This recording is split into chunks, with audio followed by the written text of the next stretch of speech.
In 1872, the world of fine art underwent a transition. A new artistic style emerged. Paintings became a blend of color, light, and form, giving an impression of the subject.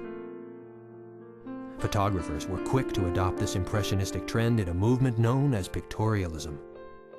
Attention shifted away from landscape photography.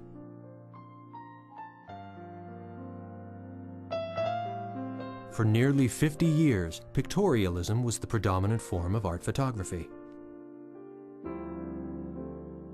Well, all the photographers were trying to be impressionist painters. They were photographing everything soft focus. Even the lenses were manufactured so that things would not be sharp. But one artist would help direct American photography back to where it started, to the frontier.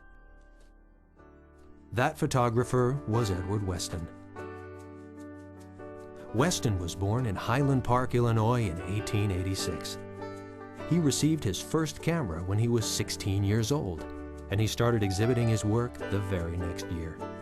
As most photographers of the era, he began by doing portraiture and pictorial images. Weston received widespread acclaim for his photography. He was eventually elected to the prestigious London Royal Salon. Despite the praise, Weston was dissatisfied. He disliked imitating painting styles and touching up portraits to make customers happy. He felt that photography needed more honesty. By about 1914, the sign over his portrait retouching desk, where he could take the wrinkles and so forth out of people's faces, said liar, L-I-A-R, in big letters. By 1922, Weston had almost completely renounced pictorialism. He discarded his soft focus lens for a sharp one and shot at smaller f-stops for the greatest depth of field. The well-defined images were an intentional contrast to the pictorial approach. Similar efforts to reshape photography were spearheaded on the East Coast by Alfred Stieglitz, Edward Steichen, and Paul Strand. On the West Coast, it was Weston who broke all the rules. He was one of the innovators of the long-scale black and white photograph. That is, it has a lot of grays and rich grayscale between black and blacks that were really black, not grayish black and whites. It's called straight because it is honest and it's relatively unmanipulated, even in the darkroom.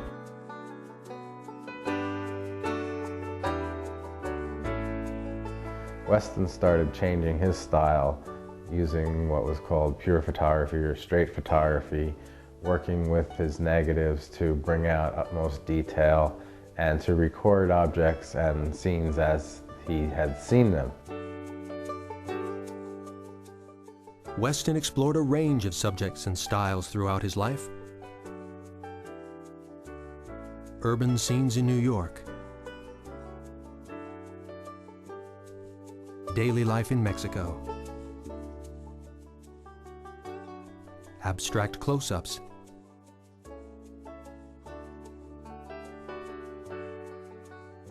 landscapes.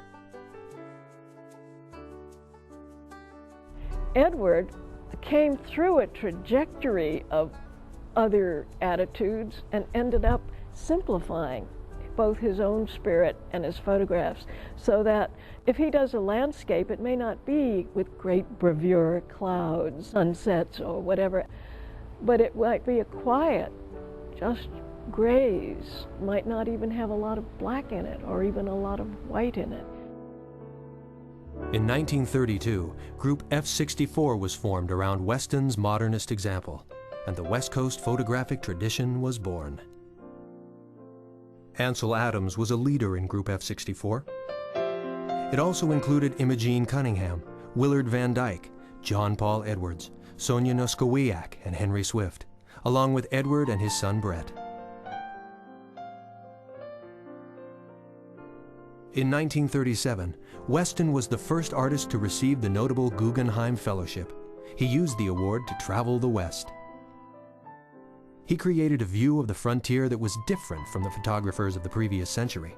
He did not simply archive the landscape as it appeared. He focused on nature's artistic opportunities.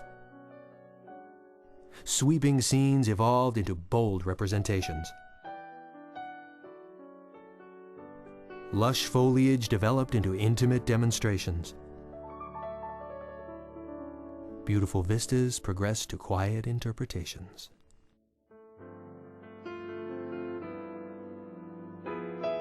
Weston wanted to translate what was seen in these kind of large, heroic landscapes of the earlier Western photographers, a sense of the personal, as opposed to just kind of monuments to the kind of glory of the natural world. So there's a kind of domesticating of the landscape that happens in Weston's work. It makes it more available, perhaps, to a larger number of people because there's a potential that it can represent you from a more internal point of view and not be as threatening. There was also a photographer who captured the frontier with a technical skill that displayed its transcendent beauty. A man who has become the most famous photographer in the world.